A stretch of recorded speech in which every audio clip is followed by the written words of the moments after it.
Fire India is துளசியை Weerasinghe follow பண்ணுவாரு. வீரசிங்கத்துக்கு பின்னாடியும் நான் ஃபாலோ பண்ணி போகணும்.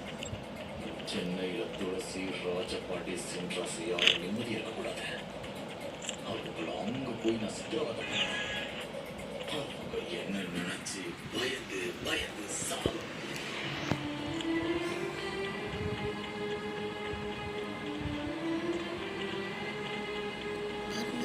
ஒன்ட்டா பிள்ளைந்தாலும்